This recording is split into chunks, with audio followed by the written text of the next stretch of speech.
saying that the settlements are an obstacle for peace, it's not true looking at the historical background, because there was no peace before the settlements existed. I think when you come here, you can actually see the proximity and the problem of solving this issue through a satellite dish.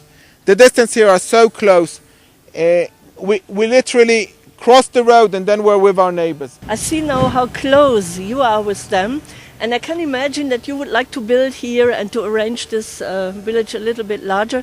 So did they have the possibility to claim their propriety before Israeli lawyers, or do you have any papers for them, or do they have any oral traditions that this land is theirs? The fact that, yes, it would have been nicer to have houses built all along those green areas where they actually work their vines.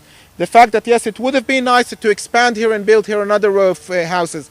We don't do it because we respect the fact that they work their land here and it's their land. And we don't have any fence in between us and we don't have any border, and we manage to have a dialogue and respect that. That is even not an issue, because we've never even made an attempt to come and take something from them. And therefore that wasn't never discussed, because we respect this is where our land is, this is where their land is, and that's how we live one along the other. The city plan was drawn 27 years ago. The borders of the city were actually put down. No Arab has come and made any claim over any of the property that the city was planned according to, and we built according to our city planning. So I'm concerned with my borders. Whether they built where they're allowed or not, whether it's their land or not, that's their issue. I can guarantee that what we have built within the framework of the city is according to the original plans, and has never been disputed by any Arab. It's unclear. What's the law status in West Bank?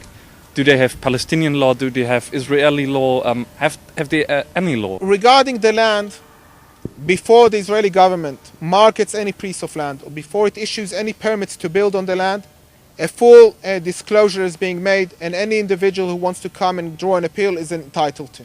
Okay, so in that respect, I can sleep peacefully and know that they were given the full opportunity to come and give a claim over the land that we have built on.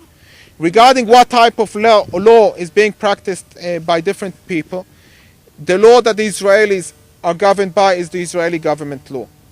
The law that the Palestinians are living under is under a military order, because it's considered as conquered territory, and until there is some sort of agreement between the nations, and until the Israeli government implements the jurisdiction over this part of the land, it will remain under a military law, because there's no other way in international law to govern this area. You were talking about the good relationship, and I'm asking me if there's just the relationship in the part that they are allowed to work here on their fields, or is it also in that infrastructural systems? It's based on all the things. They get their water from the water tank that we have in Efrat. They get electricity through the wires that we get electricity. They get their telephone lines through the lines that we get. But it's not just that. You can say, but then they only depend on us, and that's why they have a motive to have good relations. But the fact that we actually allow one another to go into one another, the fact that we speak to one another, the fact that they work here, the fact that they get medical treatment here, all these all together have built an environment that we can respect one another, live one alongside the other, and be happy. Would you respect that they have here the fields, and you don't want to rise and the settlement? If any piece of property would be for sale, then yes, we might be interested in buying it in order to expand. But it's not done in such a way that we force them to sell, or we force them to give it to us. And I think this point here proves it, that without any borders, without any fences, we respect where their land is and we are in our land. Efrat is, as it's written on your folders, is in the middle between Jerusalem, which you can see on your left-hand side, and just after these trees you can see Hebron, which is on your left. So this is the biblical connotation. Ever since Efrat was built, it's become a very popular community. About 50% of its population are people who immigrated to Israel from all sorts of countries around the world, a lot from America, European countries, and it's a very warm community that's very welcoming, and therefore even in the last year we had accepted 24 new families who've chosen to live within Efrat. But because we're not allowed to build, these families are finding it difficult to actually find housing.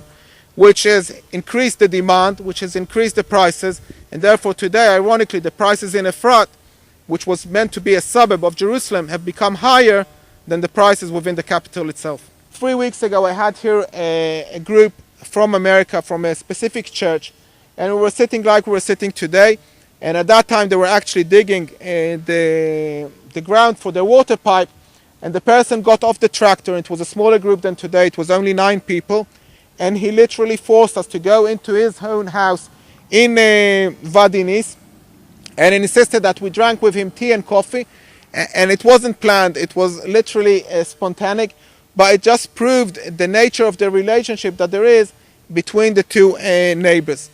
And one of the questions that he asked the group, which basically made them burst out laughing, he said, when is the freezing restriction order is going to end? Because whilst there is a freeze restricting order, we can't build the houses for the Jews, and therefore we don't have any work. So it was like quite funny, the whole situation, but it was true, and that's a story that happened here 3 weeks ago.